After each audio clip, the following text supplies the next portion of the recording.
जो मनुष्य भगवान महादेव के लिंग स्वरूपों की कथा श्रवण करते हैं, ये मनुष्य अपने जीवन के दुखों में से मुक्त रहता है। और भगवान स्वयं शिव एक ऐसे देवता हैं जीवन के सभी दुखों में से मुक्त कर सकते हैं। इसलिए विश्व के सभी देवी देवताओं का आराधन करते करते विशेष प्रकार से भगवान महादेव का आराधन करना चाहिए। और भगवान महर्षि वेदव्यास जी ने शिव महापुराण अंतर्गत कहा है, कोई आदि, कोई अनादि, कोई पहली, कोई प्रथम पूजा है तो भगवान महादेव के निराकार लिंग स्वरूप की पूजा है।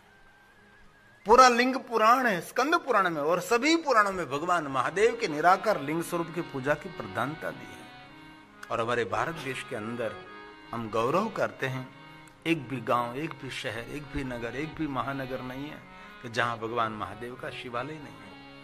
हर गांव में शिवालय है, और जिस गांव में शिवालय नहीं, इस गांव में कभी पैर भी रखना नहीं चाहिए। इस गांव के प्रति कभी दृष्टि भी नहीं करनी चाहिए। इस गांव का पानी पीने की बात तो दूर की रही, भोजन करने के लिए कभी सोच भी नहीं सकते। इसलिए हमारे गुजरात और भारत में विशेषता है कि सभी गांवों में भगवान महादेव विराजते हैं। कोई गांव ऐसा नहीं जहां शिव जी का शिवालय नहीं। और भारत देश का कोई तीर्थ ऐसा नहीं जिस तीर्थ में भगवान शिव नहीं है। भारत देश का कोई सरोवर ऐसा नहीं कि सरोवर के आसपास कहीं शिव जी न हो। और भारत की कोई सरिता भी ऐसी नहीं है जिन सरिता के तट पर भगवान महादेव नहीं।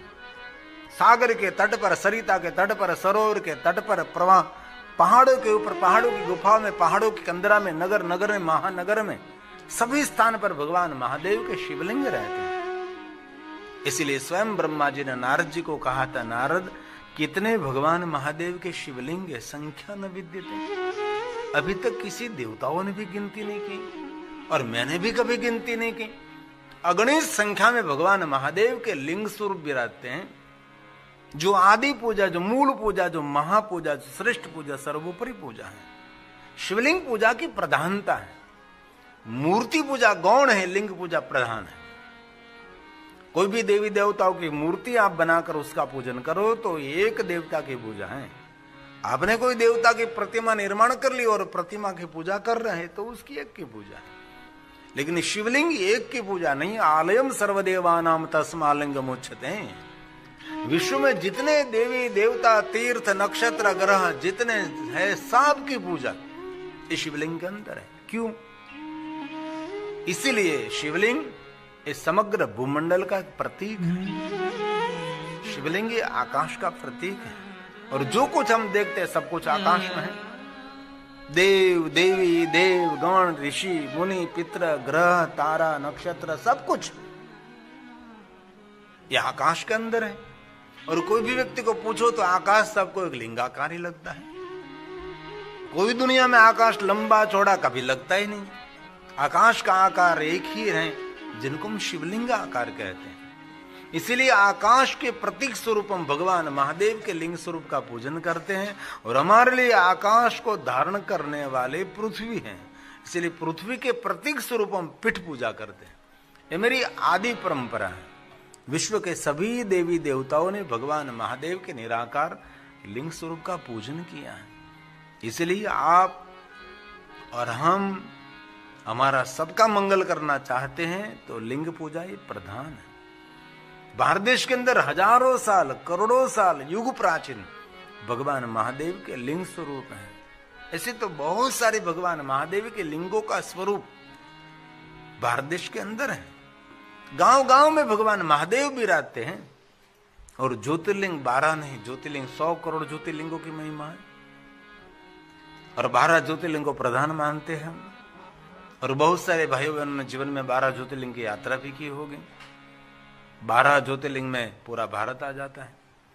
कोई मनुष्य हमें कहे कि मैं 12 ज्योतिर्लिंग यात्रा करूं, इसमें भारत दर्शन है। एक 12 ज्योतिर्लिंग की यात्रा कर लीजिए और भारत देश के 4 धाम की यात्रा कर लीजिए और हिमालय के 4 धाम की यात्रा कर लीजिए, हो गया भारत दर्शन। हमारे यहाँ का युवक है, पढ़ा लिखा है, वो मुझे कह रहा था मैं भारत दर्शन के लिए आ रहा हूं। तो मैंने उसको पूछा भारत दर्शन के लिए आप पहले कहां जाएंगे? तो कि गोवा। मैं जो गोवा भारत दर्शन नहीं है भाई, भारत दर्शन करना है तो 12 ज्योतिर्लिंग की यात्रा करनी पड़ेगी। भारत देश का दर्शन करना है तो भारत देश की 4 धाम की यात्रा करनी पड़ेगी। भारत देश की दर्शन करना है तो हिमालय पहाड़ के 4 धाम की यात्रा करनी पड़ेगी, तब भारत दर्शन मिलता है। गोवा में कोई भारत दर्शन नहीं है, लेकिन बहुत लोगों को पता नहीं है कि भारत दर्शन क्या है। पिकनिक पर आप विदेशों में जा सकते हैं, लेकिन कोई देश में पिकनिक करने के लिए जा सकते, लेकिन यात्रा करनी है तो आपको भारत देश ही आना पड़ेगा। भारत देश में कोई पिकनिक मनाने के लिए नहीं आता, भारत देश के अंदर सभी लोग यात्रा करने के लिए आते हैं। यात्रा क्यों करते? क्योंकि हमारी अंतिम यात्रा मंगलमय हो जाए, इसलिए हमारी सनातनी परंपरा में यात्रा की प्रधानता है। और बहुत लोगों को हमने देखा है कमाने में, धन एकत्र करने में, बच्चों को बड़ा करने में, सीमेंट कंक्रीट के मकान बनाने में, समाज के अंदर सफलता हासिल करने के लिए पूरा जीवन उसका पूर्ण हो जाता है। जीवन की एक भी यात्रा नहीं करता, तो एक यात्रा करता है अंतिम यात्रा, वो तो करनी ही पड़ती है। इसलिए हमारी अंतिम यात्रा को मंगलमय बनाने के लिए मनुष्य मात्र को कभी कभी समय निकाल कर छोटे छोटे यात्रा करें। यात्रा हमारे जीवन को उत्साह भर देती है, यात्रा हमारे जीवन को सकारात्मक ऊर्जा देती है, यात्रा पुण्य देती है। इसलिए हमारे भारत देश के अंदर यात्रा की प्रधानता है। इसलिए बहुत सारे शिव भक्त 12 ज्योतिर्लिंग की यात्रा करते हैं। बहुत सारे कृष्ण भक्त गोकुल मथुरा वृंदावन की यात्रा करते हैं, लेकिन गोकुल मथुरा वृंदावन की यात्रा का फल यमुना तटे भूतेश्वरम भूतनाथ महादेव देते हैं। महादेव की जो यात्रा की, महादेव का पूजन अर्चन दर्शन नहीं किया तो सभी यात्रा सभी पूजन दर्शन अधूरा रहता है, क्योंकि शिव मनुष्य जाति का मूल है। इसलिए हो सके तो नित्य 12 ज्योतिर्लिंग को याद करना चाहिए। 12 ज्योतिर्लिंग को याद क्यों करते? क्योंकि 12 ज्योतिर्लिंग को याद करने से एक हृदय में ज्ञान की ज्योति प्रज्वलित रहती है। और ऐसा नहीं कि सुबह में एक बार ही करें, कभी भी 12 ज्योतिर्लिंग को याद करते रहें। प्रातःकाल जरूर 12 ज्योतिर्लिंग को याद करें और संध्या समय को याद करें। कभी भी 12 ज्योतिर्लिंग के स्तोत्र बोल सकते हैं। भले हमने 12 ज्योतिर्लिंग की यात्रा तो नहीं की, लेकिन कम से कम 12 ज्योतिर्लिंग के नाम कंठस्थ तो होना चाहिए। ऐसे बहुत सारे शिव भक्त नित्य 12 ज्योतिर्लिंग का पाठ कर। और कभी महादेव की पूजा के लिए अलग अलग मंत्र स्तोत्र आपके पास नहीं है तो 12 ज्योतिर्लिंग स्तोत्र बोलकर शिव जी को जल चढ़ा सकते हैं, महादेव को बिल्वपत्र चढ़ा सकते हैं, महादेव को पुष्प चढ़ा सकते हैं, भगवान शिव जी का श्रृंगार कर सकते हैं। इसलिए कथा के याद स्वरूप कम से कम 12 ज्योतिर्लिंग का स्तोत्र जिनको कंठस्थ हैं वो धन्य है, लेकिन जिनको कंठस्थ नहीं है रोज रोज रोज बोलते रहिए, थोड़े दिनों में तो कंठस्थ हो जाएगा। अरे सुनते सुनते भी आप श्रवण करते करते कंठस्थ कर सकते हैं। तो आइए, पवित्र श्रावण मास चल रहा है और महादेव की कथा भी है, हम सब साथ में गाएंगे, साथ में बोलेंगे। जिनको कंठस्थ हैं तो साथ में सुंदर मंगल ध्वनि के साथ मेरे साथ बोलेंगे। और जिनको 12 ज्योतिर्लिंग कंठस्थ नहीं है उसको घबराना नहीं है, उसको लिप मोमेंट करनी, खोटू खोटू ओठ फफड़ावाना છે, જેથી કરીને મને તસલ્લી થાય કે અમને 12 જ્યોતિર્લિંગના નામ કંઠસ્થ છે। કારણ કે આપણે તો ગુજરાતી ઇમિગ્રેશનમાં પકડાતા નહીં કે કથામાં થોડા પકડાય। ઇમિગ્રેશનમાંથી જો હેમખેમ ગુજરાતી બહાર નીકળી જતો હોય તો પછી કથામાંથી તો માણસ સહેલાથી નીકળી શકે ને। तो आइए भाव से और आदर के साथ। सौराष्ट्रे सोमनाथं च श्रीशैले मल्लिकार्जुनं पूजन्या महाकालम् ओंकारं ममलेश्वरं परल्यां वैद्यनाथं च डाकिन्यां भीमशङ्करं सेतु बन्धेतु रामेशं नागेशं दारुकावने वाराणस्यां तु विश्वेशं त्र्यम्बकं गौतमी तटे हिमालये तु केदारं भूषणेशं च शिवालये एतानि ज्योतिर्लिङ्गानि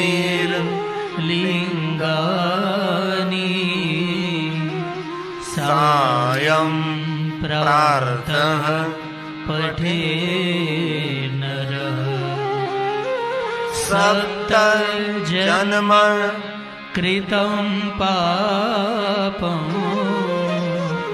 स्मरणेन विनश्यति स्मरणेन विनश्यति।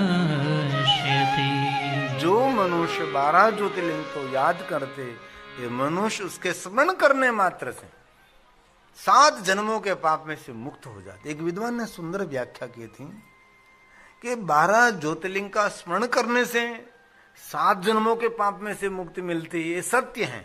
लेकिन इसने सुंदर एक व्याख्या की थी कि जितने पाप आपको याद हैं, जिस पाप का स्मरण हो रहा है, बहुत सारे पाप हमारे जीवन में जाहिर नहीं करते, लेकिन बहुत सारे पापों का स्मरण रहता है कि मेरे से गलती हो गई है, मेरे से जीवन में ये बहुत बड़ा पाप हो गया है। जिन पापों का स्मरण आपके पास है, इस पाप में से 12 ज्योतिर्लिंग को याद करने से मनुष्य मुक्त हो जाता है। क्योंकि विद्वानों का अलग अलग मत रहता है, अलग अलग उसका धारणा रहती है, अलग अलग उसकी मार्गदर्शन रहता है। इसलिए जिन पापों का आपके हृदय में स्मरण है, जीवन में बहुत सारे पाप हमने किए हैं। ये तो हमारे कच्छ में एक जैसल जाडेजा हुए, उसने अपने पापों को जाहिर किया, लेकिन हम तो कर ही नहीं सकते और करना भी नहीं चाहिए, किसी को भी नहीं कहना चाहिए। हो गया तो हो गई सब। ईश्वर बहुत दया सिंधु है। लेकिन पाप 2 मार्गों से आप इसमें से मुक्त हो सकते। एक तो पाप का पुकार करने से, दूसरा पाप का पश्चाताप करने से। शिव महापुराण ग्रंथ में प्रारंभ में एक महात्म्य कथा है। इसमें एक चंचुला जी, जिनका मन चंचल रहता है, जिनका मन स्थिर नहीं है, लेकिन बहुत बहनों का नाम चंचुला नहीं, लेकिन नाम मन चंचल रहता है।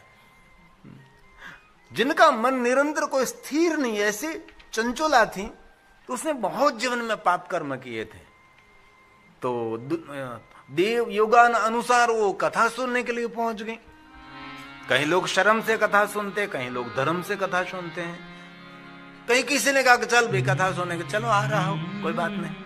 ऐसे कथा श्रवण करने के लिए पहुंच गई थी चंचुला जी। तो जिस दिन कथा सुनने के लिए आई, इसी समय देव यज्ञ ब्राह्मण पाप और पुण्य की महिमा गा रहा था कि पुण्य करने से, सत्कर्म करने, सत्कार्य करने से, सद्विचार करने से, सदपंथ पर चलने से जीवन में कितने कितने सुख मिलते हैं। बाद में उसने पाप का वर्णन किया कि किस प्रकार के पाप करने से क्या दंड मिलता है। शिव महापुराण ग्रंथ में पूरा विस्तृत वर्णन है, सभी पापों के दंड का वर्णन है, किस प्रकार के पाप करने से उसका प्रायश्चित कैसे कर सकते, उसका भी वर्णन है। तो उसने सुन लिया और कथा सुनते सुनते चंचुला जी जाग गई। नींद में थे नहीं, जीवन में से जागना।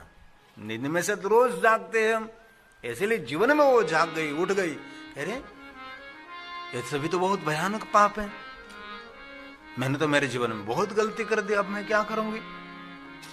कथा ने विराम ले लिया, लेकिन कथा पूर्ण करके देवयज्ञ ब्राह्मण जा रहे थे, मार्ग में खड़ी रही, हाथ जोड़कर प्रणाम करके बोली, हे ब्राह्मण देवता, आपने जो कथा में पापों का वर्णन किया, ऐसे पाप मेरे लिए एकदम सामान्य पाप है, लेकिन आपने जो शब्दों की मर्यादा नहीं छोड़ी, ऐसे भयंकर पाप मैंने किए हैं तो आपने कहा कि पाप का तो दंड भोगना पड़ता है, तो आपको ऐसा मुझे कोई मार्गदर्शन कर सकते हैं कि जो मैंने जीवन में बड़े बड़े पाप किए, पाप का प्रायश्चित कैसे कर सकूं मैं?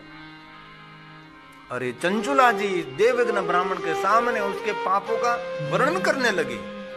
मैंने ऐसे पाप किए, ऐसे पाप किए, मैंने ऐसा किया, मैंने ऐसा किया, वैसा किया। इसी समय देवयज्ञ ब्राह्मण ने प्रसन्नता पूर्वक कहा कि बहन, आपको घबराने की कोई जरूरत नहीं है, आप अभी अपने पापों में से मुक्त हो रहे, क्योंकि आप पाप का प्रायश्चित भी कर रही, क्योंकि पश्चाताप कर रही है, और आप पाप का पुकार भी कर रही हैं।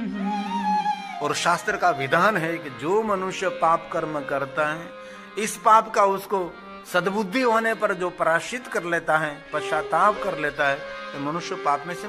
ईश्वर की दुनिया में सुंदर व्यवस्था है, इसलिए जीवन में कुछ हुआ है तो उसका पश्चाताप कर लीजिए। इस शिव महापड़ ग्रंथ का श्लोक है, पश्चाताप पाप कृता। जिन्होंने पाप किया लेकिन पश्चाताप कर लिया तो पाप में से मुक्त हो सकता है। पापानां निष्कृति परा। जो पाप किए, इस पाप का पश्चाताप, मेरे से गलती से हो गया, भगवान मुझे करना नहीं था लेकिन मुझे पता नहीं था और ये पाप मेरे से हो गया, पश्चाताप। पश्चाताप पाप कृता पापानां निष्कृति परा। सर्वेषां वर्णितं सद्भिः सर्व पाप विशोधनम्। सर्व पाप विशोधनम्। इसलिए प्रसन्नता पूर्वक देवयज्ञ ब्राह्मण ने कह दिया कि बहन जी, आप आपके पाप में से मुक्त हो रही हैं। और हाथ जोड़कर कहा कि हे देवयज्ञ ब्राह्मण, मुझे कुछ मार्गदर्शन करिए। और मार्ग में जाते जाते देवयज्ञ ब्राह्मण ने चंचुला जी को सुंदर मार्गदर्शन किया कि बहन, आपसे कुछ और तो नहीं हो सकता, लेकिन आप भगवान महादेव की भक्ति करें। और बहुत, आज भी मैंने एक इंटरव्यू दिया तो इसमें इस बहन ने मुझे यही पूछा कि शिव भक्तों के लिए एक छोटा सा मार्गदर्शन कैसे कर सकते हैं। मैंने कहा छोटा सा मार्गदर्शन ऐसा ही मैं कर सकता हूँ कि बस भाल में भस्म का त्रिपुंड करें, रुद्राक्ष को धारण करें और पंचाक्षर मंत्र का जाप करें। जो विष्णु भगवान ने नारद जी को भक्ति का मार्गदर्शन दिया, वही मैं आपको दे रहा हूँ। और यहाँ भी देवयज्ञ ब्राह्मण ने चंचुला जी को यही मार्गदर्शन दिया कि बहन जी, आपकी अभी आयु हो गई है, आप बहुत बड़ी उम्र हो गई आपकी, इसलिए आपके पास आपसे कुछ हो तो नहीं सकता। छोटी उम्र में का आपने कुछ निर्णय लिया होगा तो बहुत कुछ कर सकते आप। और कल भी मैंने कहा था, किशोर अवस्था में, युवावस्था में कोई पाप किया है तो प्रायश्चित करने के लिए हमारे पास समय है, लेकिन बड़ी उम्र होने के बाद कुछ पाप कर्म हो गए तो प्रायश्चित करने के लिए हमारे पास समय नहीं है। इसलिए बड़ी उम्र होने के बाद बहुत सावधानी रखनी चाहिए, क्योंकि कभी भी जीवन का दीप बुझ सकता है, किसी को पता नहीं जीवन का रहस्य। उनका नाम है मृत्यु। मृत्यु एक नए जीवन की शुरुआत है, इसलिए मृत्यु से कभी घबराना नहीं है। मृत्यु के भय में से कौन मुक्त हो सकता है? जो महादेव की साधना करता है, महादेव की उपासना करते। शिव जी सभी प्रकारों के भय हर लेते, ये शिव की साधना की महिमा है। और देवयज्ञ ब्राह्मण ने चंचुला जी को भगवान शिव जी की भक्ति का मार्गदर्शन किया, और ये चंचुला जी महादेव के परम भक्त बने, और भक्ति के फलस्वरूप पार्वती की सखी बनी, और शिवलोक में उसका वास हुआ। शिव भक्ति की कितनी महिमा रही होगी। इसलिए विद्वानों का मत है, जो अपने जीवन में जिन पापों का स्मरण है, जिन पाप आपको याद है, ये सभी पाप 12 ज्योतिर्लिंग को याद करने मात्र से इस पाप में से मुक्त हो जाता है। लेकिन कोई मनुष्य को 7 जन्म के पाप याद नहीं रहते। 7 जन्म की क्या बात करो, एक जन्म के भी पाप याद नहीं। एक जन्म की क्या बात करो, इस जन्म के भी पाप याद नहीं, क्योंकि आटलो બધો ઢગલો કર્યો है ने, આમાં याद કેટલા રાખવા પાપને આપણે।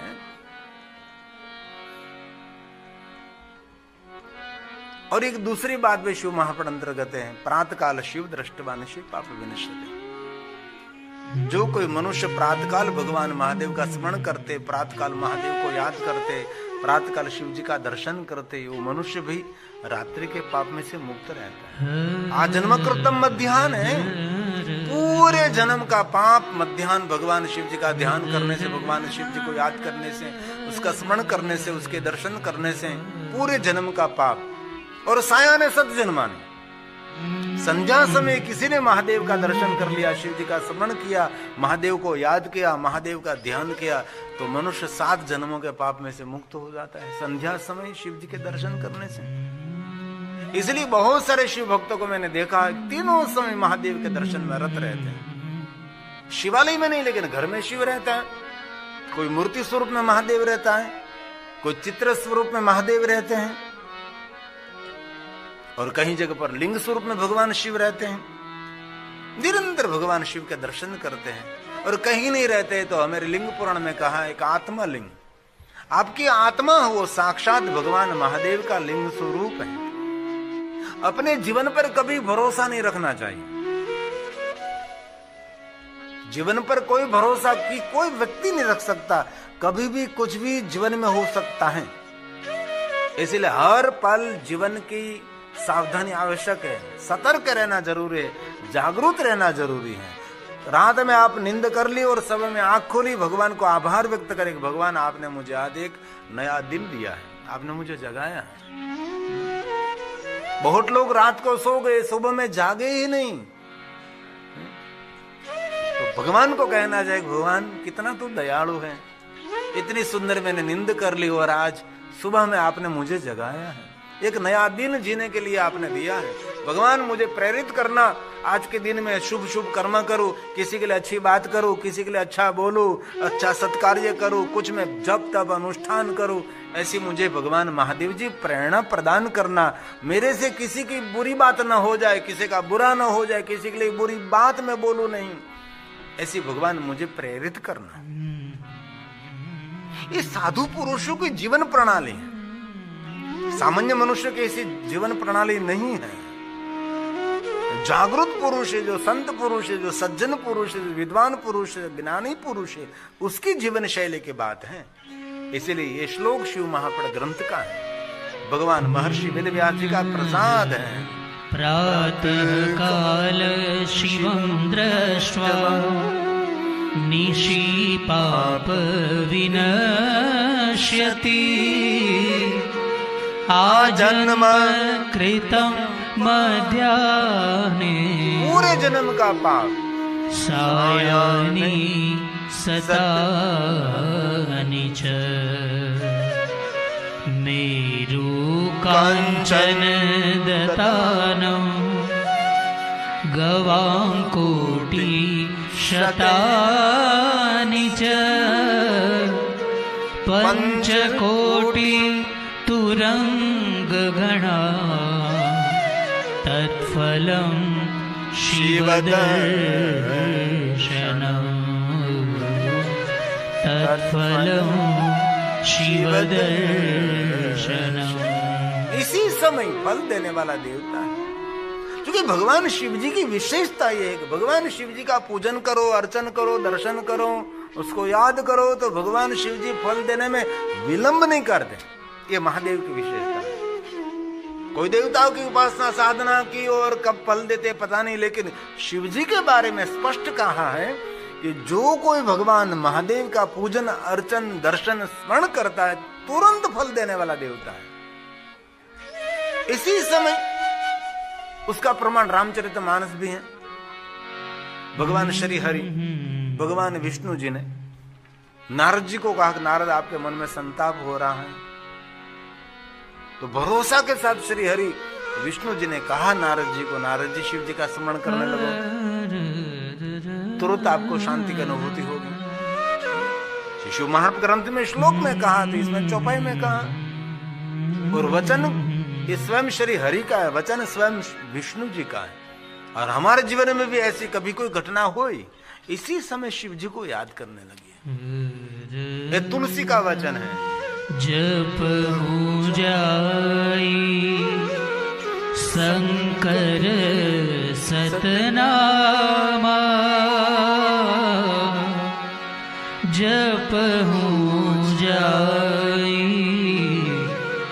शंकर सतनामा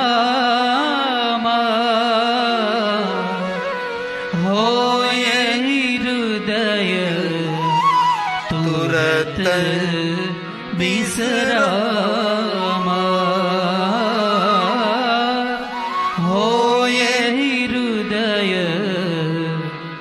तुरत विश्रामा। हमारे जो जीवन में कर्म करते हैं हमारे संकल्प का ही बीज है। कुछ भी जीवन में आपने कर्म किया, ये इससे पहले आपने संकल्प किया है। हर कर्म बीज संकल्प है। संकल्प करने से कर्म बनता है। इसलिए श्रेष्ठ बीज लगाने से श्रेष्ठ वृक्ष आते हैं और श्रेष्ठ वृक्ष को श्रेष्ठ फल भी आते हैं। इसलिए संकल्प हमारा कितना श्रेष्ठ है, इन पर हमारे जीवन का आधार रहता है। जो संकल्प किया वही आपके कर्मों का बीज रहता है। श्रेष्ठ संकल्प किया तो फल भी श्रेष्ठ रहेगा। इसलिए कर्मों की प्रधानता होनी चाहिए। हम कैसे कर्म कर रहे हैं? हम चारों तरफ से कर्म करते हैं। कोई पैर से कर्म करते हैं, कोई हाथ से कर्म करते हैं, कोई कान से कर्म करते हैं, कोई आंखों से कर्म करते हैं। और ज्यादा से ज्यादा पाप आंख और जीभ करती है। आत्मा की खिड़की का नाम है आंख। जिनकी आंख पावन, जिनकी आंख पवित्र, उनकी आत्मा भी पवित्र रहती है। इसीलिए आत्मा की खिड़की आंख, आत्मा का द्वार कहां है? वही आंख। और एक बात मैं बहुत हृदय के साथ कह सकता हूं, शिव की विशेषता यह है कि शिव जी सभी कर्मों से मुक्त कर सकता है। ऐसे नहीं बुरे कर्मों से, भले कर्मों से। जो कि भले कर्म के तो सुख भोगने के लिए आना पड़ेगा, और बुरे कर्म के तो दुख भोगने के लिए आना पड़ेगा, क्योंकि कर्म का तो फल तो भोगना ही पड़ेगा। इसलिए सभी कर्मों से मुक्त होने के बाद आप नित्य भगवान महादेव के लोक में रह सकते हैं। इसलिए कर्मों की शून्यता होनी चाहिए। हम कभी हाथ से पाप करते हैं, कभी पैर से पाप करते हैं, कभी कान से पाप करते हैं, कभी जीभ से पाप करते हैं, कभी आंख से पाप करते हैं। इसीलिए तो हम रोज प्रार्थना करते हैं, भगवान चरण से किया हुआ पाप, कर्ण से किया हुआ पाप, आंखों से किया हुआ पाप, सभी पापों में से भगवान हमको क्षमा कर दीजिए। जो मेरी क्षमा प्रार्थना है, भगवान को हम विनंती करते हैं। भगवान, हम बहुत चारों दिशा में से पाप करते हैं। धरती पर चलते हैं तो कितने जीव जंतु की हत्या हो जाती है। कभी हाथ से पाप हो जाता है, कभी आंख से पाप हो जाता है, कभी जीभ से पाप हो जाता है, और किसी की निंदा सुन ले तो कान से पाप हो जाता है। इसलिए एक क्षमा प्रार्थना है जो हम रोज बोलते हैं। कर चरण कृतं वा, चरण से किए हुए पाप, कितनी सीधी बात है। ये सोते समय रोज बोलना चाहिए।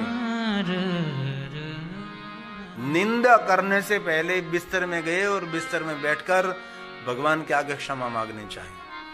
ऐसे स्तोत्र मंत्र कुछ भी ना आपको कंठस्थ होते, ऐसे ही आपकी भाषा में, जो आपकी मातृभाषा है, इस मातृभाषा में भगवान की क्षमा मांगे। भगवान मुझे क्षमा कर दीजिए, तो नींद भी अच्छी आएगी आपको। भगवान की शरणागति जीवन में आनंद प्रदान करती है। इसलिए रोज बोलना चाहिए। कर चरण कृतं वा, कायजं कर्मजं वा,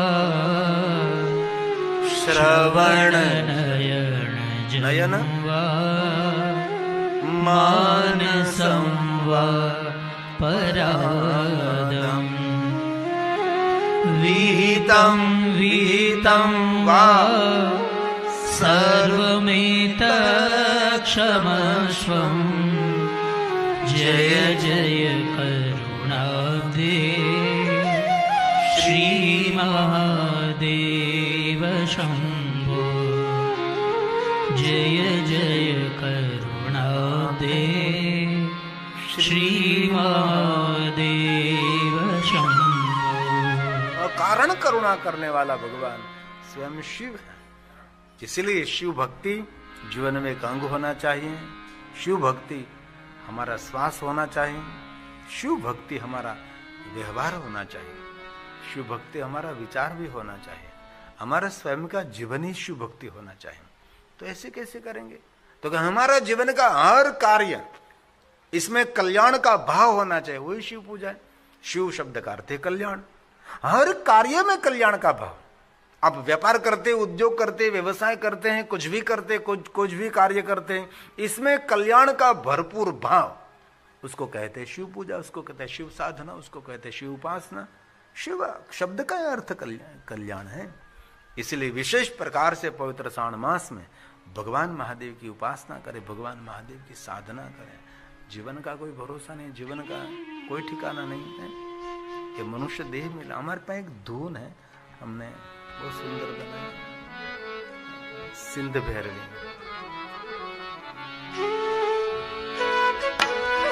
इनमें हमने एक पंक्ति बनाई, मनुष्य जन्म मिला है तो थोड़ा सावधान हो जा। ये राग बड़ा दर्दिला है। नमः शिवाय, नमः शिवाय, नमः शिवाय, नमः शिवाय, नमः शिवाय, नमः शिवाय, नमः शिवाय, नमः शिवाय, नमः शिवाय, नमः शिवाय, नमः शिवाय, नमः शिवाय, नमः शिवाय, नमः शिवाय, नमः शिवाय, नमः शिवाय, नमः शिवाय, नमः शिवाय, नमः शिवाय, नमः शिवाय। बोलिए साथ में, नमः शिवाय, नमः शिवाय, नमः शिवाय, नमः शिवाय। हे महादेव, हे महादेव, हे महादेव।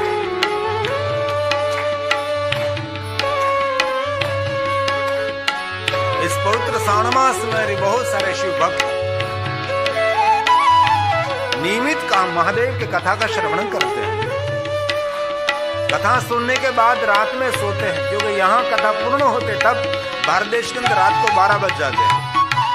जो हम आरती करते हैं तब भारत देश के अंदर रात की 12 बज जाती है। इसीलिए कथा श्रवण करने के बाद अपनी नींद करते हैं। ऐसे बहुत सारे शिव भक्त हैं। मानुष जन्म मिला है वो कितना अनमोल है, मानुष जन्म मिला है वो कितना अनमोल है, फिर नहीं मिलेगा तू मिट्टी में न रोल रे, फिर नहीं मिलेगा तू मिट्टी में न रोल रे। नमः शिवाय, नमः शिवाय, नमः शिवाय, नमः शिवाय, नमः शिवाय, नमः शिवाय, नमः शिवाय, नमः शिवाय। हे महादेव, हे महादेव, हे महादेव।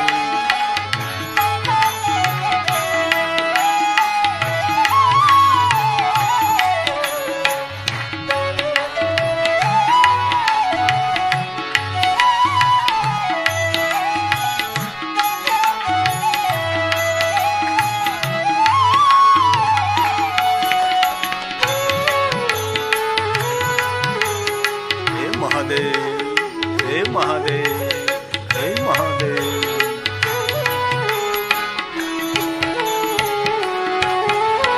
मानुष जन्म मिला है वो कितना अनमोल है, मानुष जन्म मिला है वो कितना अनमोल है, फिर नहीं मिलेगा तू मिट्टी में न रोल रे, फिर नहीं मिलेगा तू मिट्टी में न रोल